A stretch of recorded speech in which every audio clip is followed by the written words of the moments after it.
Chapter 13. It was a strange night, much given over to restlessness and rumours about Dick Mulroon.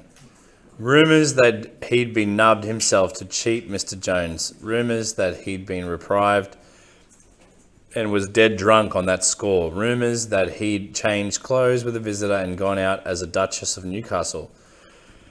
Rumours that 20 of his roistering friends had broke in, armed with pistols and muskets and poniards, to whisk him back to the freedom of Hounslow Heath, where coaches lumbered in their dozens, overripe for the plucking. Then, between midnight and dawn, the easy voice of Mr. Jones, the hangman, put a stop to it all.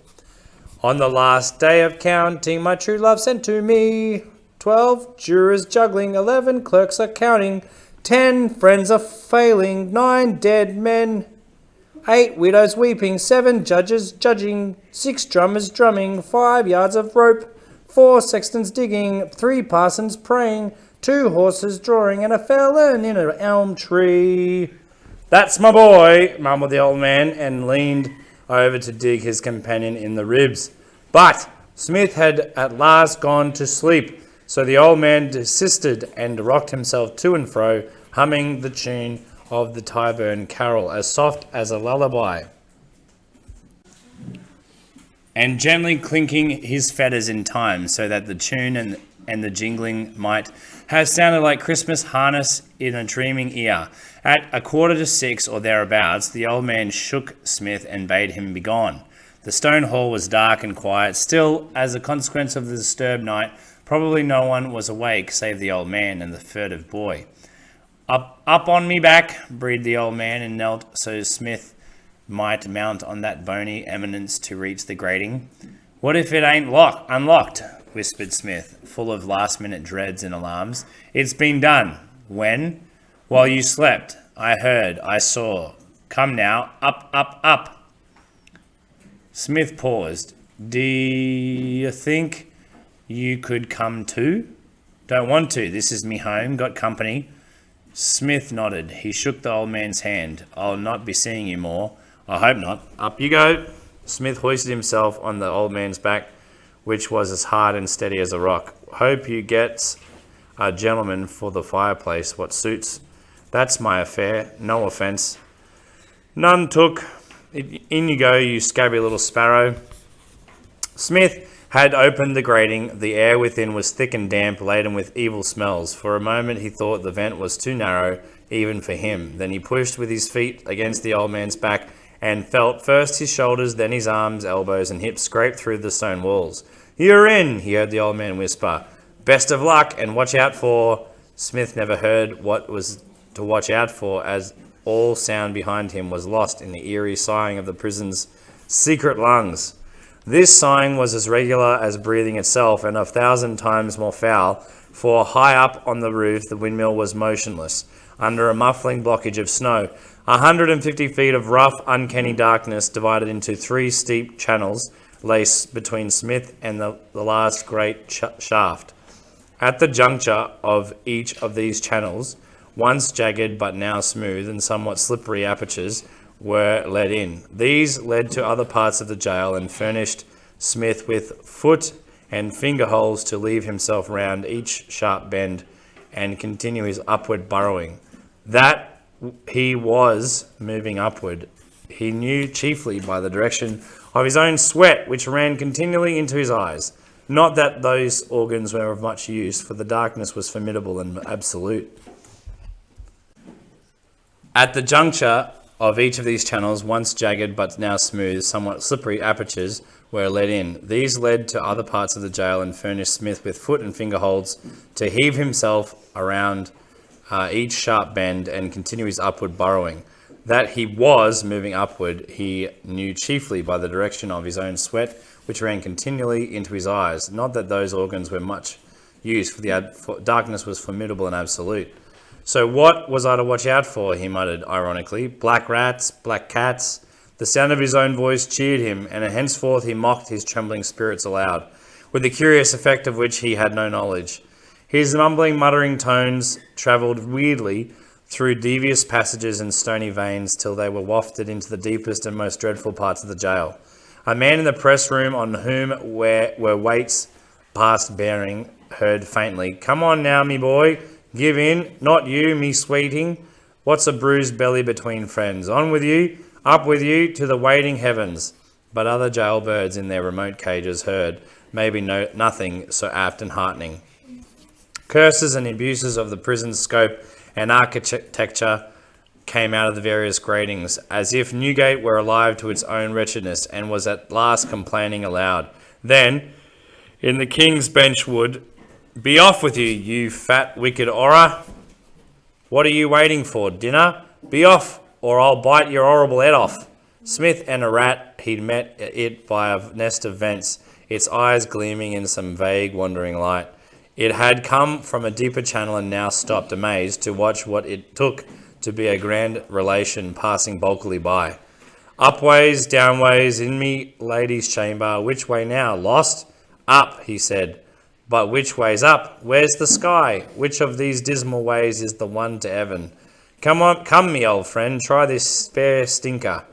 Feet first, as they says in the trade." This heard in my lady's hold caused much terror and consternation. But farther on, the wandering voice, believed by some to be that of a stoned-up ghost, was not so happy.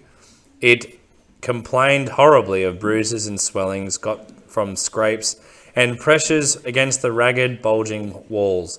It complained of having taken a wrong turn and finding itself baffled and helpless, staring through bars into a cage more desolate than the one that had been left.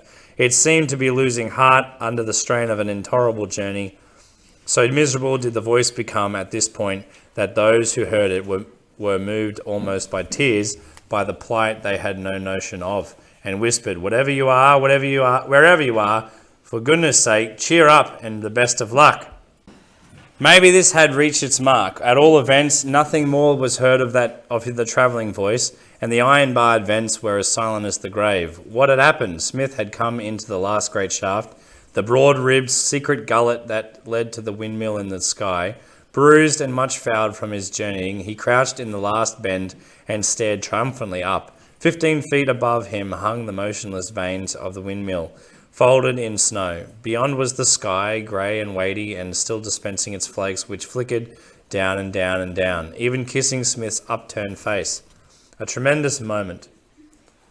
Not even the Dean of St. Paul's had a fine view to heaven, nor a more heartfelt gaze at the sky. Smith began to climb.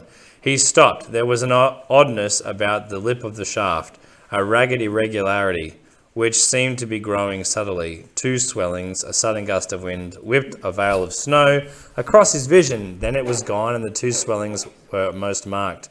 What were they? Heads? Two men. A pair of hands reached down, fingers twitched and beckoned. In the sudden and terrible agony of his betrayal, Smith screamed aloud. Looking down upon him, waiting for him, grinning at him, were the two men in brown. There came a second gust of wind, which performed a curious office, or it might have been the effect of the amazed and horrified child's scream.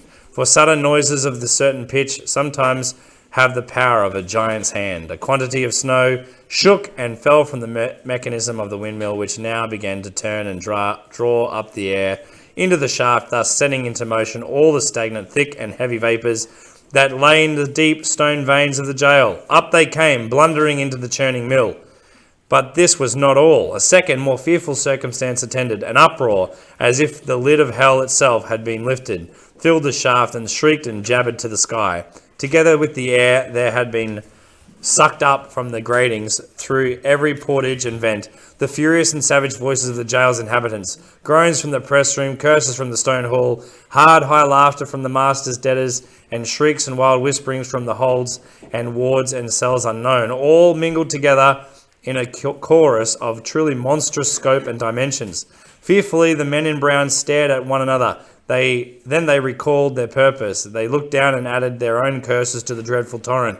The boy was gone. Smith, choked, deafened, and despairing, had let go his hold. 8 feet he'd thumped to the bottom of the shaft. Then, his force not spent, he'd slipped squealing down a hole of formidable steepness, a vent that led, God knew where. Had Smith been brought up to the church, he'd have had a prayer of Pat. off Pat, for he travelled at speed on what he was sure was his last journey. But if he'd been brought up to the church, he'd most likely not have been falling down a ventilator in Newgate jail.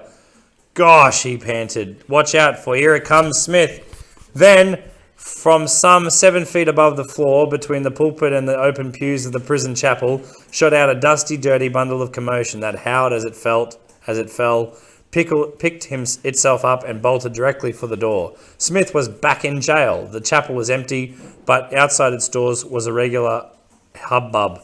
The last sermon had just been preached over Dick Mulroon. He was on his way to the hangman's cart. All of his friends, all of his admirers, all of his well-wishers had come to watch him, and now crowded the passages for a last pat on the back and a last sad wave. The crowd was tremendous, more than enough to engulf the scurrying Smith.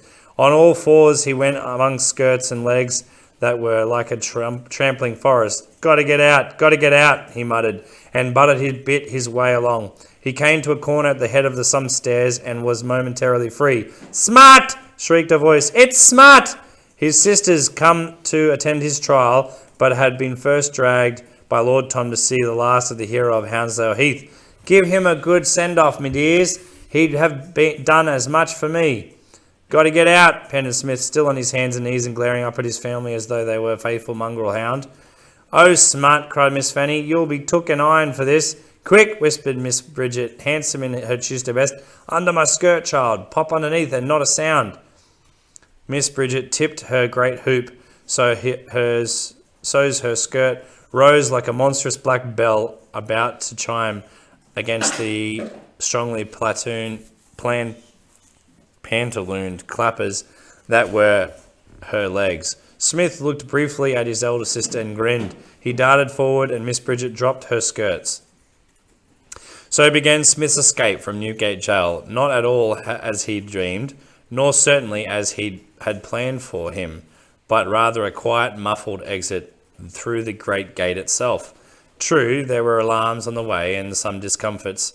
Smith found it hard to keep out of the way of Miss Bridget's feet, else she found it hard to prevent herself booting her felonious brother as if it was for his sins. Miss Fanny also gave cause for alarm by asking aloud if little Smut was all right in his flannel nest, till Miss Bridget was heard to declare aloud, "You are a foolish cow, Fan. Hold your tongue for pity's sake." Then Lord Tom joined them. Smith would have known those 30 feet anywhere, and Miss Fanny couldn't resist whispering, "We've got him safe and sound." "You'll never guess where, Lord Tom, not in 1,000 years. But it seemed Miss Fanny ogled and giggled so much that his sister's heaving skirt that Lord Tom guessed directly, but had the good sense to hold his peace and bid Miss Fanny to do likewise. Then, at last, they were outside and beginning to walk away. "Look, look!" shrieked Miss Fanny suddenly. "Oh, Brid, look!" She pointed. Miss Bridget paled. Lord Tom looked alarmed. In the thick snow behind Miss Bridget were not only her own footprints, but the unmistakably hop and scamper marks of an extra pair of feet. "We'll walk behind you, Brid," said Miss Fanny, and for the rest of that extraordinary journey, Miss Bridget had two of the most particular and devoted followers a lady could have wished for. They followed in all of her 4 footprints with a caution and respect most exemplary. By the time they got to Turnmill Street, it was hard on 10 o'clock. "Come home, child," whispered Miss Bridget, and raised her skirt a trifle to step across the familiar door of the Red Lion Tavern. As she did so, there was a faint shouting and roaring that seemed to be coming from a long way off. "What was it? What was that, Lord Tom?" The highwayman sighed. "From Tyburn, my dear. They've just nubbed Grand Dick Mulroon. I'm the only one left, Fanny.